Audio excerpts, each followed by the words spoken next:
Jacques chapitre 4, versets 7 à 8. Résistez au diable et il fuira loin de vous. Quelqu'un d'autre? Oui, c'est Michel. L'opposition au bien. L'opposition au bien. Amen. Qui d'autre? Je vais me donner des réponses. Oui, c'est Kevin. C'est l'absence de lumière. C'est l'absence de lumière. On dit de résister au diable pour que le diable fuit et va loin de nous. Il faut que nous arrivions à le résister. Mais qu'est-ce qui fait qu'on n'arrive pas à résister à ce diable? Oui. Réponse derrière. Alors, selon moi, c'est que dans un premier temps, on ne connaît pas notre adversaire, entre guillemets. On ne connaît pas notre adversaire, entre guillemets. C'est une réponse. Est-ce qu'on peut l'acclamer? Amen. Oui, c'est Michel. On ne connaît pas aussi notre Dieu. On ne connaît pas aussi notre Dieu. Est-ce qu'on peut acclamer le Seigneur Michel? Et le sacrifice de la croix, enfin le but du sacrifice de la croix. Le but du sacrifice de la croix. On donne les conseils, les mêmes recommandations. Kevin, il faut résister au diable et il fuira loin de toi. Amen. Mais pourquoi on n'arrive pas à résister au diable? Et ils ont dit, parce qu'on ne connaît pas notre ennemi. Il a dit Kevin, et il a dit, on ne connaît pas notre Dieu. C'est ça que tu as dit. Amen. Qui d'autre veut compléter la réponse? La sévence, si oui. Parce qu'on se plaît dans notre chair aussi. Je comprends. On se plaît dans notre chair. On se perd dans notre chair. Alléluia. Alléluia. Amen. Ce matin, il est question de nous donner les armes nécessaires qui vont nous permettre désormais. Très bien. Quelqu'un m'a compris ce matin? Les armes nécessaires. Nous n'arrivons pas à résister au diable parce que nous n'avons pas les armes nécessaires. Nous ne connaissons pas les armes nécessaires qu'il faut utiliser contre cet ennemi-là. Amen. Si tu dois aller au champ, au lieu de prendre une machette pour couper un arbre et que tu prends une daba pour couper l'arbre, ça ne coupera pas. Alléluia. Si au lieu de tronçonner ton arbre avec une tronçonneuse et que tu prends une machette, tu vas mettre du temps à le couper. Alléluia. Alléluia. Il faut savoir quel adversaire qui est devant toi et quelle est l'arme nécessaire qu'il faut pour combattre cet adversaire-là. Amen. Imaginez-vous que quelqu'un s'en combattre, les rebelles, ils ont des machettes et devant eux, les rebelles ont des fusils. C'est gâté. Gâté d'avance. C'est ce qui nous arrive. L'ennemi qui est en face de nous est plus armé et plus malin et plus outillé que nous, parce que nous sommes dans l'ignorance de savoir que nos armes sont plus fortes, plus violentes que les armes de l'ennemi qui nous combat tous les jours. Amen. Et ce matin, nous allons travailler sur 3 clés. 3 principales clés. Le péché. Qu'est-ce qu'on appelle aussi le péché?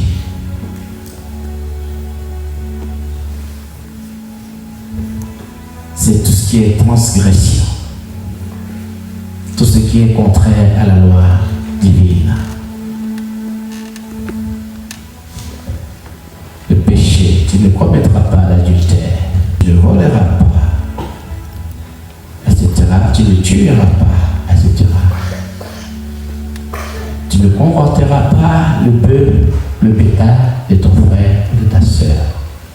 Toutes ces choses nous ont été données pour que nous puissions les éviter. Ce sont les œuvres de la loi. Amen. Et normalement, lorsque nous rentrons dans le Seigneur Jésus-Christ, la loi ne nous est plus destinée parce qu'en Christ, toutes choses deviennent nouvelles et tu es une nouvelle créature. Tu te révères de l'identité du Christ. Et comme Christ n'a pas de péché en lui, automatiquement, toi aussi, tu es dépourvu de péché. Savais-tu que l'amour du Christ qui est en Christ se déverse sur toi. Alors une personne qui a l'amour de Dieu en lui ne peut pas aller voler le bétail de son frère. Qui a l'amour de Dieu en lui ne peut pas jalouser son frère ni sa sœur. Quelqu'un qui a l'amour de Dieu en lui ne peut pas aller commettre l'adultère. Amen. Amen. Donc tout ce qu'ils ont mis sous la loi ne te concerne plus parce que tu n'es plus dedans. Il n'y a pas de place pour que tu puisses jalouser parce que Dieu a pris ton cœur.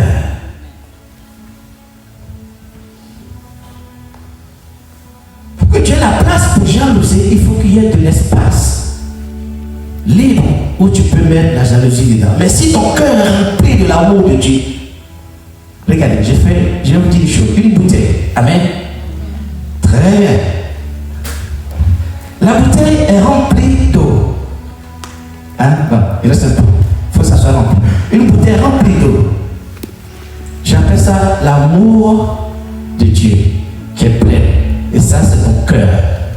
La bouteille vide représente ton cœur. Ce qui est dedans là, c'est l'amour de Dieu qui est dedans. Et l'amour de Dieu a rempli toute la bouteille. Alors maintenant, quelle est la place qui reste pour que tu mettes la jalousie dedans, la haine dedans, la calomnie dedans, la tuerie dedans, le voile dedans,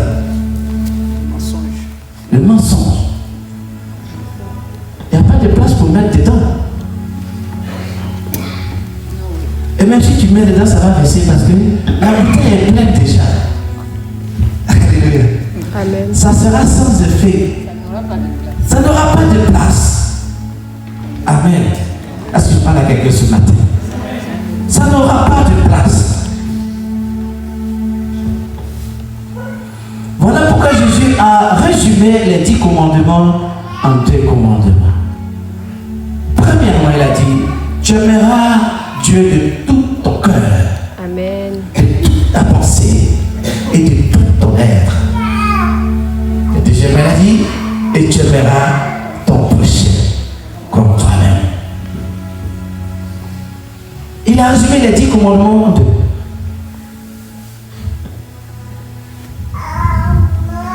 Tout à l'heure, je disais à ma servante que nous sommes tous malades dans cette église. Et pour que nous arrivons à cet état de l'amour de Dieu qui remplit nos cœurs, c'est un processus de conversion. Amen. Et au fur et à mesure que nous allons avancer, tout doucement, avec les difficultés, avec les souffrances, avec les pénibilités, comme on a du mal à résister au diable et qu'on n'a pas les armes nécessaires, on va continuer.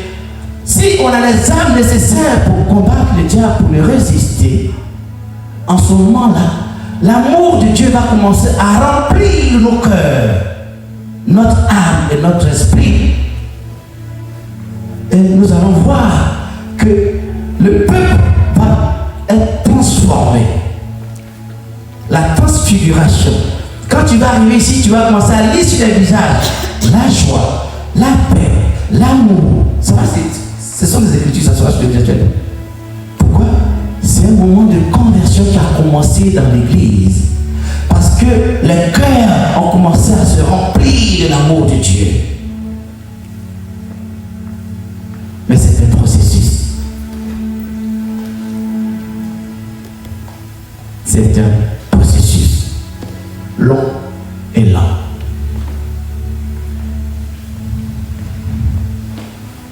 Alors, les 3 clés que je voulais vous donner pour faire face à ce défi de péché. Tout à l'heure, le serviteur Michel a dit, nous n'arrivons pas à résister au diable parce que nous ne connaissons pas l'ennemi. Mais je vais vous donner le premier point. D'abord, il faut reconnaître le péché et son danger. Amen. Premier point. Avant de résister au diable, il faut déjà que tu saches ce que c'est que le péché et le danger que le péché provoque dans ta vie. Amen. Alors nous allons de la Bible que je nous donne. Romains 6, verset 23. Le salaire du péché, c'est la mort. Mais le don gratuit de Dieu, c'est la vie éternelle en Jésus-Christ notre Seigneur. Le salaire du péché, c'est la mort. Et le don gratuit de Dieu, c'est la vie éternelle. Entre le péché qui donne la mort et le don gratuit de Dieu qui donne la résurrection, tu choisis quoi? Entre le péché qui donne la mort et le don gratuit de Dieu qui donne la vie éternelle, qu'est-ce que tu choisis?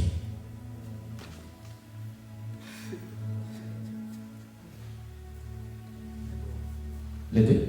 Nous venons de lire dans le livre de Romains chapitre 6, le verset 23, qui dit ceci. Le salaire du péché, c'est la mort. Mais le don gratuit de Dieu, c'est la vie éternelle. Et je demande, entre le salaire du péché qui donne la mort et le don gratuit de Dieu qui donne la vie éternelle, qu'est-ce que tu choisis? Oui, c'est. Tu choisis quoi? Tu choisis quoi? Je choisirai la vie éternelle. Mais pour que j'aie la vie éternelle, il faut que je reçoive ce don gratuit de Dieu. Amen. Mais est-ce que, étant dans le péché, je peux recevoir ce don gratuit de Dieu? Non. Alléluia. Alléluia. Amen.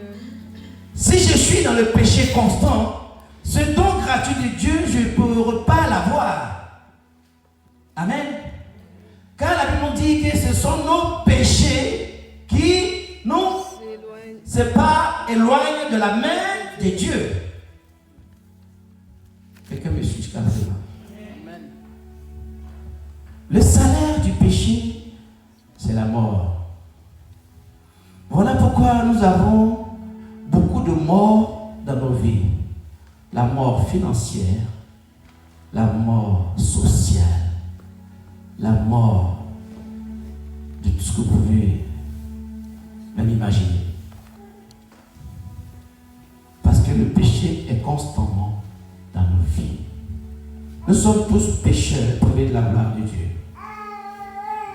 Ce péché-là est dans notre veine, dans nos veines, dans nos sangs, il circule.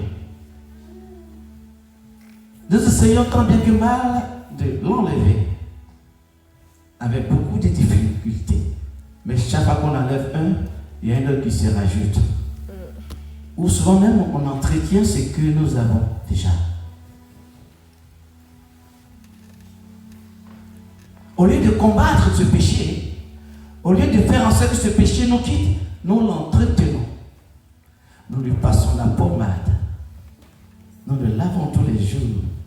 Nous l'habillons avec les derniers vêtements à la mode. On l'entretient.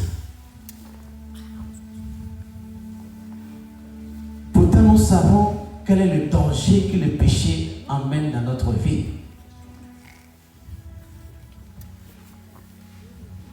Alors, bien aimé, il faut que ce matin, ton péché que tu traînes tous les jours, que tu marches avec, tu arrives à l'identifier. Si c'est le péché de la fornication, la Bible te dit qu'il va t'amener à la mort. Si c'est le péché de l'adultère, la Bible te dit qu'il va t'amener à la mort. Mais comment combattre ce péché? Si c'est le péché du mensonge, la Bible te dit qu'il va t'amener à la mort. Mais comment combattre ce péché? Si c'est le péché de la jalousie, la Bible te dit qu'il va t'amener à la mort. Mais comment combattre ce péché?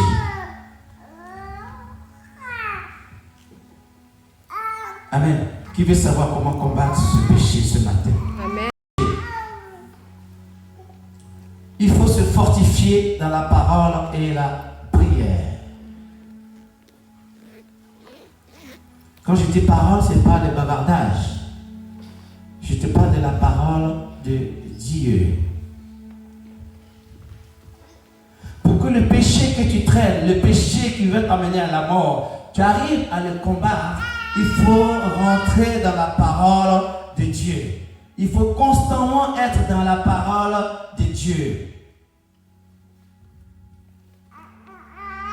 Parce que c'est dans la parole de Dieu que tu vas trouver les écritures, les verbes et les techniques qui vont t'aider à combattre cet ennemi qui te fatigue tous les jours de ta vie.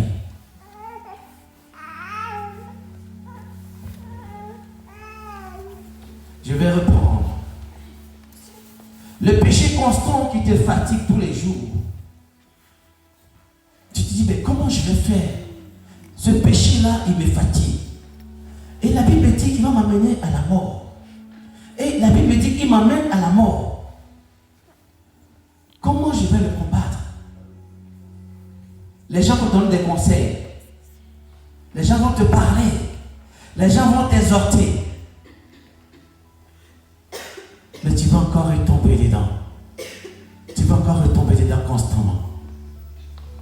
Alors ce que tu as à faire, avec le courage que Dieu t'a donné, avec la force que Dieu t'a donnée, c'est la parole de Dieu qui se trouve dans ce livre sacré qui va t'aider, qui va te fortifier, qui va te soutenir, qui va t'accompagner, qui va te délivrer.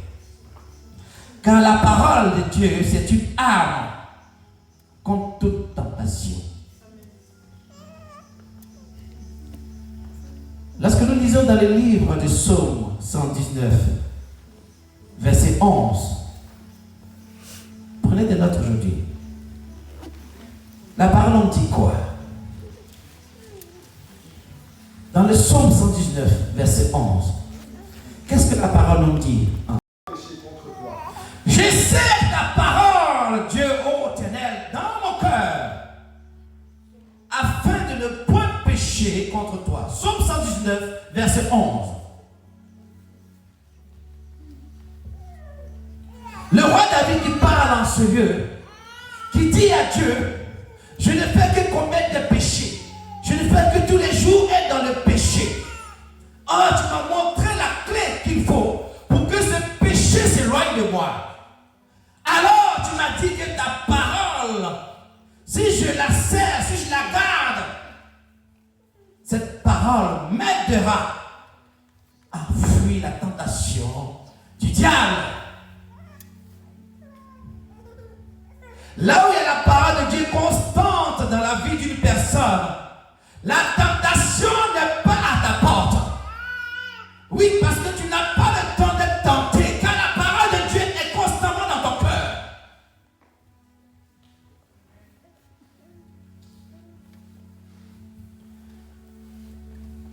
Quand tu es complètement en train de lire ta Bible, en train de te fortifier dans la parole de Dieu, tu n'as pas le temps au commérage, tu n'as pas le temps aux calomnies, tu n'as pas le temps aux choses vaines du monde, tu n'as pas le temps de regarder Pierre-Paul, comment il a habillé, tu n'as pas le temps, car tu es plongé dans la parole de Dieu, car la parole de Dieu est ta nourriture, est ta source, est ta sève, est ton sang. Amen.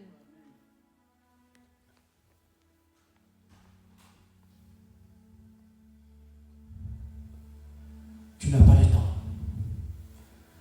À 4h du matin, tu es connecté dans ta Bible. À 6h, tu es connecté dans ta Bible. À midi, tu es connecté dans ta Bible. À 13h, tu es connecté dans ta Bible. Tu as juste le temps pour manger un petit bout. Quel temps as-tu pour regarder la tenue de ta camarade et dire que sa robe est déchirée?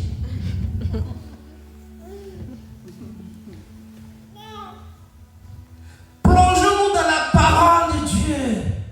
David dit, je sais ta parole dans mon cœur.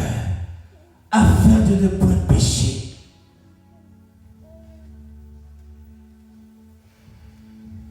C'est une des clés les plus puissantes qui va t'aider à combattre le péché. Si tu n'as pas la parole de Dieu en toi, si tu ne manges pas la parole de Dieu, la tentation va arriver à ta porte, et même dans ta maison, et même dans ta vie. Lorsque l'ennemi tentait Jésus dans le désert, c'est parce qu'il avait la parole qu'il a pu résister. Il lui a dit, il est écrit. Alléluia. Il est écrit. Il faut que tu arrives à un stade où toi-même quand l'ennemi vient frapper à ta porte, tu lui dis, il est écrit. Il est écrit. Il est écrit.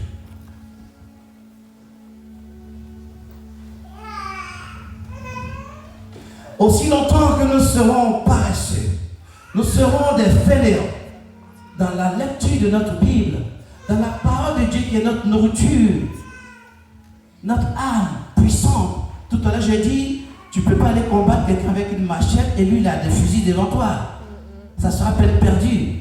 Alors que Dieu nous a donné une âme puissante, la prière, la parole de Dieu, afin que l'ennemi recule devant de nous, afin que les tentations n'arrivent pas devant nos portes. Mais nous n'arrivons pas à les utiliser.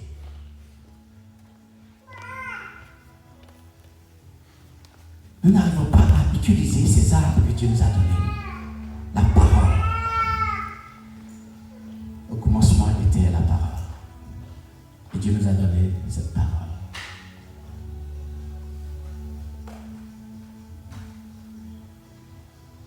Nous devons combattre l'ennemi par la parole.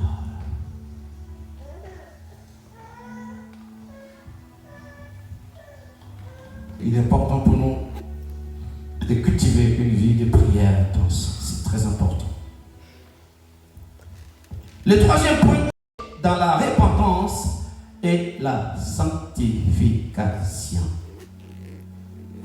Sachez que l'ennemi nous attaque lorsque, comme je te disais tout à l'heure, il y a des portes ouvertes en nous qui lui servent d'entrée, de passage, d'ouverture. Amen.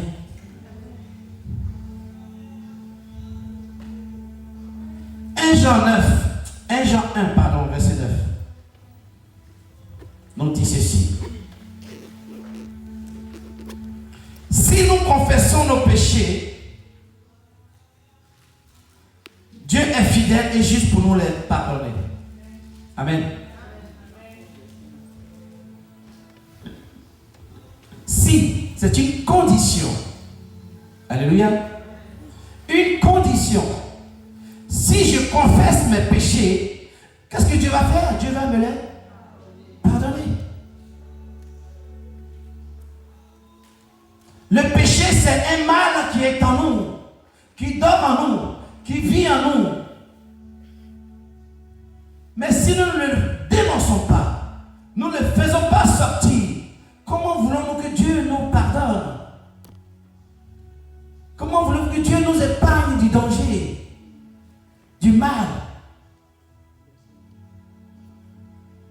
Il me dit, si je confesse le mal que je traîne derrière moi, je confesse le fait que je calomnie tous les jours, je confesse le fait que je suis jaloux tous les jours, lui, il va me pardonner. Nous devons marcher dans la repentance et la sanctification. Tu te répands, Dieu te nettoie, tu es propre. L'ennemi ne peut pas t'attaquer. Tu te répands, Dieu te nettoie, tu es libre. L'ennemi ne peut pas t'attaquer. Mais tant que tu ne te répands pas, que tu es dedans, tu marches avec le truc là. Voilà, avec cette tête rouge. Tu marches avec lui. Vous êtes ensemble. Oui, oui,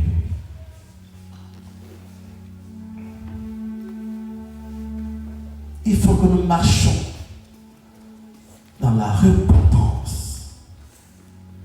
Je nous ai dit en deuxième point, il faut que nous, la parole de Dieu remplit nos cœurs tous les jours. Nous soyons dans la parole de Dieu. C'est l'arme la plus efficace que nous avons pour combattre l'ennemi, pour combattre notre péché, Amen. pour combattre les péchés que nous avons en nous. Et je vous dis maintenant, il faut que, en plus de la prière, nous marchions dans la repentance. Tous les jours, chaque instant, nous devons nous repentir. Parce que l'ennemi se nourrit de nos péchés. Oui, il se nourrit de ça. C'est sa nourriture. Vous savez pourquoi Dieu a dit à David, tu es l'homme selon mon cœur? Parce que quand il fait un péché, automatiquement il dit, Seigneur, pardonne-moi. Mais nous cotisons. On a fait aujourd'hui, on va garder. Demain, on va garder. On va garder qu'à la fin du mois, puis on fait le calcul. Ah, j'ai fait au moins 150 péchés. Oh, ce mois-ci, je n'ai pas fait beaucoup. Le mois prochain, fais ton signe de péché. Tu dis ce mois, j'ai fait 150. Ah, là, j'ai pas trop fait. Le mois prochain, 300. Toi, on dit de confesser le péché. Là, tu fais ton titre de péché. Tu fais le calcul à le mois passé, il a fait 150, ou ce mois-ci, il a fait 300. Bon, je vais voir si il peut faire 450 le mois prochain. Le mois prochain, tu fais 500. Ah, quand même! Waouh! Oui, et ton grenier est plein. Ton grenier est plein, ta mamie est pleine, ta maison est pleine. Quand ta mère, tu ouvres la porte, là, le péché même tombe sur ta confiance. Tu cherches chemin maintenant pour passer au milieu de. Si les escalades, tu veux passer. Mais on dit de confesser, là, tu gardes. Il faut que nous marchions constamment dans la repentance. C'est important pour nous, mes bien-aimés. On dit sans la sanctification, personne ne verra Dieu. La Bible nous dit quoi? Il dit, quand je vais dans le même livre de Jacques le Croquant, il nous dit, Jacques chapitre 5, verset 16 nous dit,